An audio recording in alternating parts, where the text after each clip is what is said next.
CCE continuous and comprehensive evaluation ऐसा topic जिससे सभी टीचिंग एग्ज़ाम में सवाल आना तय है। मोस्ट इम्पॉर्टेंट टॉपिक है, तो पूरा समझेंगे, वीडियो को पूरा देखिएगा। छोटा सा टॉपिक है लेकिन बेहद इम्पॉर्टेंट। समझते हैं, पहले इन शब्दों का मतलब समझते हैं। कॉन्टीन्यूअस, अब कॉन्टीन्यूअस का मतलब क्या है? ऑन गोइंग, सतत, जो जारी है। इवेल्युएशन, इवेल्युएशन मतलब मूल्यांकन।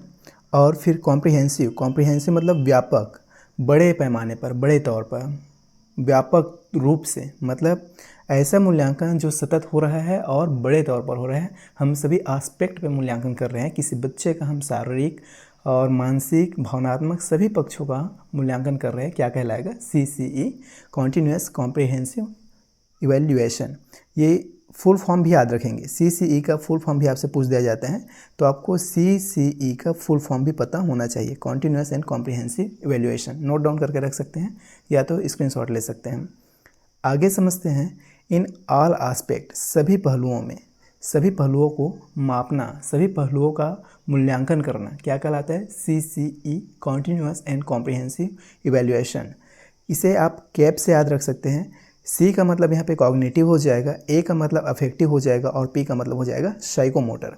कॉग्निटिव मतलब संज्ञानात्मक पक्ष, बच्चे के हम संज्ञान का इवैल्यूएशन कर पाएँ, संज्ञान का मूल्यांकन कर पाएँ, ऐसा मूल्यांकन।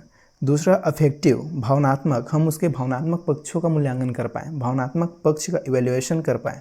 साथ ही साथ P मतलब साइकोमोटर, गत्यात्मक पक्ष, हम उसके साइकोमोटर साइड का भी इवैल्यूएशन कर पाएँ। ऐसा इवैल्यूएशन क्या कहलाएगा? CCE continuous and comprehensive evaluation. याद रखेंगे कैप से।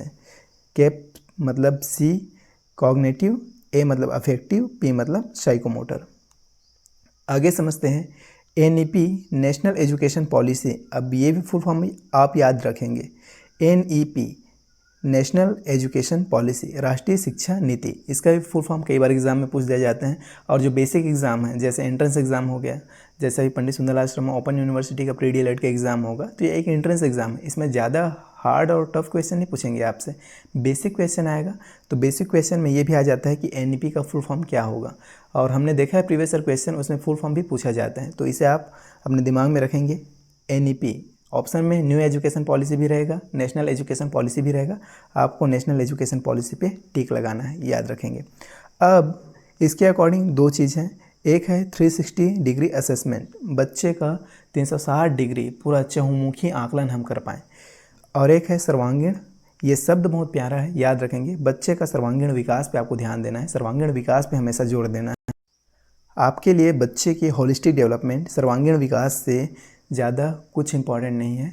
तो याद रखेंगे, कभी भी क्वेश्चन भी सॉल्व करेंगे तो हमें सिर्फ एक चीज़ ध्यान देना है कि बच्चे का सर्वांगीण विकास का बात हो रहा है कि नहीं हो रहा है। बच्चे के लिए निगेटिव वर्ड का इस्तेमाल हो, तुरंत ऑप्शन को काट देंगे।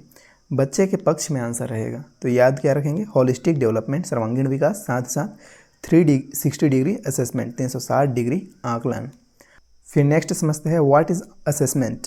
आकलन एक्चुअल में है क्या? तो आकलन सीखने की प्रक्रिया में सुधार के उद्देश्य से सूचना एकत्र करने, समीक्षा करने और उपयोग करने की एक प्रक्रिया है, एक प्रोसेस है। किस लिए? सुधार के उद्देश्य से। हम जो सिखा रहे हैं बच्चों को, उसमें कहाँ पे सुधार किया जा सकता है, क्या ज़रूरत है बच्चे का, बच्चे के नीड के अकॉर्डिंग उसको मॉडिफाई करने के लिए, उसे चेंज करने के लिए, कमियों को समझने के लिए, जानने के लिए आकलन क्या है? ज़रूरी है। तो आकलन सीखने की प्रक्रिया में सुधार के लिए किया जाता है, याद रखेंगे, क्वेश्चन बनता है यहाँ से। आगे है रचनात्मक आकलन और योगात्मक आकलन। अब रचनात्मक आकलन और योगात्मक आकलन, यहाँ पे हमने 4-5 डिफरेंसेस दोनों में रखे हैं। और इन डिफरेंसेस को अगर आप समझ जाते हैं, देन आकलन से आने वाले क्वेश्चन, इवैल्यूएशन से आने वाले क्वेश्चन को आप इजीली बना पाएंगे। समझना बेहद ज़रूरी है, क्योंकि आप वर्ड से वहाँ खेलेंगे, आपके साथ वर्ड से खेला जाएगा क्वेश्चन के अकॉर्डिंग एग्ज़ाम हॉल में। तो इन टर्म्स को, इन शब्दों को समझना बेहद ज़रूरी है। क्या है रचनात्मक आकलन?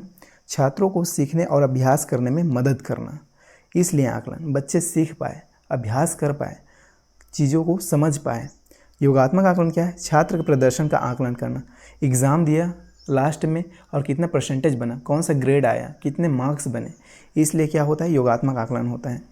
रचनात्मक कब चलता है? पूरे पाठ्यक्रम के दौरान, हम जब पढ़ा रहे होते हैं, पूरा सिलेबस जब कवर कर रहे होते हैं, तो उसी बीच में रचनात्मक आकलन बार बार होता रहता है। जबकि योगात्मक आकलन कब चलता है? शिक्षण अवधि के अंत में, सेशन के लास्ट में, जब आपने पूरा कोर्स कंप्लीट कर लिया, अब आपको ये जानना है कि कितना परसेंटेज बना बच्चे का, कौन सा ग्रेड आ रहा है, कितने मार्क्स आ रहा है। ये जानने के लिए आप क्या करते हैं, योगात्मक आकलन करते हैं। रचनात्मक आकलन कमियों को पहचानने और छात्र के ज्ञान कौशल या सीखने में सुधार करने के लिए करते हैं। वहीं पे योगात्मक आकलन दक्षता का प्रमाण एकत्र करने के लिए, कितना दक्ष हुआ किसी सब्जेक्ट में, कितने मार्क्स आए, कितने नंबर आए, कौन सा ग्रेड आए, ये जानने के लिए होता है। रचनात्मक आकलन उन दृष्टिकोणों के माध्यम से जो विशिष्ट छात्र आवश्यकताओं का समर्थन करते हैं। हम छात्र की आवश्यकताओं को देखते हैं, बच्चे का नीड क्या है, उसे कहाँ पे क्या समझाने की आवश्यकता है, क्या रिक्वायरमेंट है बच्चे का, इसके अकॉर्डिंग हम जान पाते हैं रचनात्मक आकलन के द्वारा। वहीं पे योगात्मक आकलन के द्वारा निकास शिक्षण उत्पादों या संचयी मूल्यांकन के माध्यम से हम उसका रिकॉर्ड संरक्षित कर पाते हैं।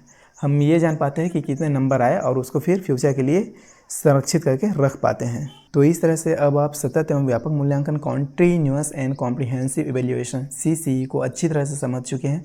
साथ ही साथ रचनात्मक और योगात्मक आकलन को भी समझ चुके हैं। अब इनसे आने वाले क्वेश्चंस को आप डेफिनेटली सॉल्व कर पाएंगे। उम्मीद करता हूँ वीडियो आपको पसंद आया होगा। वीडियो को लाइक कीजिए और अपने बाकी दोस्तों के साथ भी इसे शेयर कीजिए। मैं आपसे मिलता हूँ नेक्स्ट वीडियो में, तब तक के लिए बाय।